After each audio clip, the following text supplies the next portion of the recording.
Hello दोस्तों, स्वागत है आपका फिर से एक बार चैनल पे। दोस्तों, आपने हमारे पिछले वीडियो में सीखा कि प्रेजेंट परफेक्ट कंटिन्यूअस टेंस क्या होता है, इसका डेफिनेशन क्या होता है, इसका स्ट्रक्चर क्या होता है और इसके पहचानने के तरीके क्या हैं। दोस्तों, आज हम लोग इस वीडियो में सीखेंगे कि प्रेजेंट परफेक्ट कंटिन्यूअस टेंस में नेगेटिव सेंटेंस कैसे बनाएं, इंट्रोगेटिव सेंटेंस कैसे बनाएं और WH क्वेश्चन वर्ड्स का इस्तेमाल हम लोग कैसे करेंगे।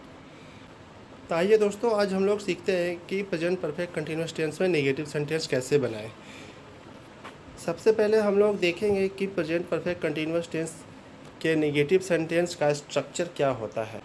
आपको याद होगा कि प्रेजेंट परफेक्ट कंटिन्यूअस टेंस का बेसिक स्ट्रक्चर क्या होता है, वो हमने आपको पिछले वीडियो में बताया था। अगर आपने वो वीडियो नहीं देखा है तो आप जाकर वो वीडियो देख सकते हैं। यहाँ पे हम लोग आज नेगेटिव सेंटेंस बनाना सीख रहे हैं।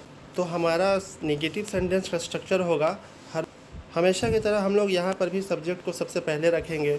उसके बाद हमारा जो हेल्पिंग वर्ब होता है हैज़ हैव, उसको रखेंगे और उसके बाद हम लोग नोट का इस्तेमाल करेंगे और उसके बाद बीन का यूज़ करेंगे। उसके बाद हम लोग वर्ब को ING लगा के यूज़ करते हैं और according to the rules for या सिंस का इस्तेमाल करते हैं और लास्ट में हम लोग टाइम जो होता है उसको लिख देते हैं। इस तरह से हमारा नेगेटिव सेंटेंस का स्ट्रक्चर हो जाएगा subject plus has have plus not plus been plus verb ING लगाकर और उसके बाद फॉर या सिंस प्लस टाइम। दोस्तों, यहाँ पर आप लोग ध्यान दीजिएगा कि प्रेजेंट परफेक्ट कंटिन्यूअस टेंस में जो हमारा हेल्पिंग वर्ब था हैज़ बीन और हैव बीन, उन दोनों के बीच में सिर्फ नोट का इस्तेमाल किया गया नेगेटिव सेंटेंस बनाने के लिए। उम्मीद है दोस्तों आप लोग समझ गए होंगे। आइए अब हम लोग कुछ एग्जाम्पल्स उसके बारे में समझते हैं। पहला हमारा एग्जाम्पल है I have not been reading for 2 hours. इसका मतलब हुआ है कि मैं 2 घंटों से नहीं पढ़ रहा हूँ। यहाँ पे हमने देखा कि सबसे पहले सब्जेक्ट को लिखा हमने, फिर हैव को लिख दिया, उसके बाद नोट को हमने लगा दिया और उसके बाद बीन को, फिर हमने वर्ब को ING लगा के रीडिंग लिख दिया और चूँकि यहाँ पे टाइम दिया हुआ है 2 आवर्स, तो 2 आवर्स यहाँ पे पीरियड ऑफ टाइम है, तो उसके पहले हमने 4 को लगा दिया। इस तरह से सेंटेंस हमारा हो गया I have not been reading for 2 hours. एक और सेंटेंस हम लोग देखते हैं, he has not been playing since morning. वह मॉर्निंग से नहीं खेल रहा है।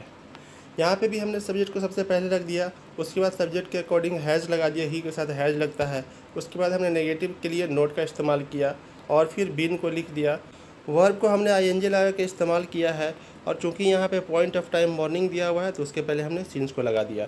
इस तरह से हमने ये नेगेटिव सेंटेंस को क्रिएट किया है। अब दोस्तों हम लोग सीखते हैं कि इसमें इंट्रोगेटिव सेंटेंस कैसे बनाएंगे। तो इंट्रोगेटिव सेंटेंस में चूँकि लगभग में सभी तरह के सेंटेंसेज में हेल्पिंग वर्ब को सबसे पहले लिखा जाता है, तो यहाँ पर भी उसी तरह से है, हैज़ और हैव को सबसे पहले हमने लिख दिया इंट्रोगेटिव सेंटेंस में। उसके बाद सब्जेक्ट और सब्जेक्ट के बाद बीन का इस्तेमाल किया गया है। फिर वही पिछली बार की तरह वर्ब को ING लगा के इस्तेमाल किया गया और फॉर या सिंस को टाइम के अकॉर्डिंग हम लोग लिख देते हैं। इस तरह से हमारा सेंटेंस का स्ट्रक्चर हो गया हैज़ है plus subject plus been plus verb plus ING plus for या सिंस प्लस टाइम। अब दोस्तों हम लोग इसको कुछ एग्जांपल से समझते हैं। यहाँ पे हमारा पहला एग्जांपल है she been cooking since morning. क्या वह सुबह से पका रही है। यहाँ पे सब्जेक्ट शी है तो शी के अकॉर्डिंग हमने हैज़ लिख दिया, हैज़ लगता है शी के अकॉर्डिंग, तो हैज़ सबसे पहले हमने लिख दिया चूँकि यह इंट्रोगेटिव सेंटेंस है। उसके बाद हमने बीन का इस्तेमाल किया और वर्ब हमारा कुक है, उसको ING लगा हमने कुकिंग लिख दिया और चूँकि यहाँ पे पॉइंट ऑफ टाइम किया हुआ मॉर्निंग तो उसके पहले सिंस का इस्तेमाल किया गया है। एक और सेंटेंस देखते हैं, have they been walking for 2 hours. क्या वे लोग 2 घंटों से टहल रहे हैं। यहाँ पे भी हमने दे के साथ हैव लगता है तो हैव को हमने सबसे पहले लिख दिया, उसके बाद हमने सब्जेक्ट को लिख दिया और फिर बीन लगा दिया।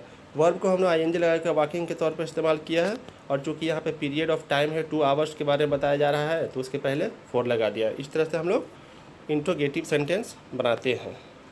अब आइए दोस्तों देखते हैं हम लोग इंट्रोगेटिव सेंटेंस जो WH क्वेश्चन वर्ड्स वाला होता है, जिसमें हु, व्हाई, व्हेन वगैरह का इस्तेमाल किया जाता है। इनका हम लोग कैसे ट्रांसलेशन में यूज़ करते हैं, प्रेजेंट परफेक्ट कंटिन्यूअस टेंस में यूज़ करते हैं। तो यहाँ पे ज़्यादा कुछ करना है नहीं। जो हमारा इंट्रोगेटिव सेंटेंस का स्ट्रक्चर है, हैज़ है plus subject plus been plus verb plus ING plus for या सिंस प्लस टाइम, उसके पहले हम लोग सिर्फ WH वर्ड्स का इस्तेमाल करते हैं। तो अब हमारा स्ट्रक्चर हो जाएगा WH वर्ड्स प्लस हैज़ या है plus subject plus been plus verb ING के साथ प्लस फॉर या सिंस और लास्ट में हम लोग टाइम को लिखते हैं। ये हमारा इंट्रोगेटिव सेंटेंस WH वर्ड्स वाला स्ट्रक्चर हो जाएगा। अब दोस्तों हम लोग कुछ एग्जांपल्स इसके बारे में समझते हैं। यहाँ पे हमारा पहला एग्जांपल है, what has he been doing since morning. वह सुबह से क्या कर रहा है। तो यहाँ पे हमने सबसे पहले व्हाट जो होता है, क्या का इंग्लिश वर्ड होता है व्हाट, तो व्हाट हमने सबसे पहले लगा दिया। उसके बाद हैज़ को हमने लिखा है, उसके बाद सब्जेक्ट को, उसके बाद बीन को, और वर्ब को आईएनजी लगा के यूज़ किया है। फिर सीन्स, और चूँकि यहाँ पे पॉइंट ऑफ टाइम किया हुआ मॉर्निंग, तो उसके अकॉर्डिंग हमने सीन्स लगा दिया है। एक और हम लोग एग्जांपल देखते हैं, where have you been going for 2 hours.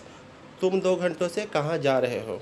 यहाँ पे भी हमने सबसे पहले वेयर को लिखा है, उसके बाद हैव लगा दिया, क्योंकि यहाँ पे सब्जेक्ट यू है तो यू के साथ हैव लगता है। फिर हमने सब्जेक्ट को लिख दिया है, उसके बाद बीन को लिखा है।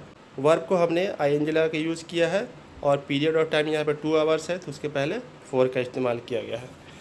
दोस्तों इस तरह से हम लोग negative sentence, interrogative sentence present perfect continuous में बनाते हैं। उम्मीद है आपको समझ में आ गया होगा। किसी तरह की कोई दिक्कत और परेशानी होगी तो आप लोग कमेंट करके पूछ सकते हैं। दोस्तों वीडियो को लाइक और शेयर करना ना भूलिएगा, और चैनल को सब्सक्राइब करिए, इससे हमें मोटिवेशन मिलती है। मिलते हैं हम लोग नेक्स्ट वीडियो में, तब तक के लिए धन्यवाद।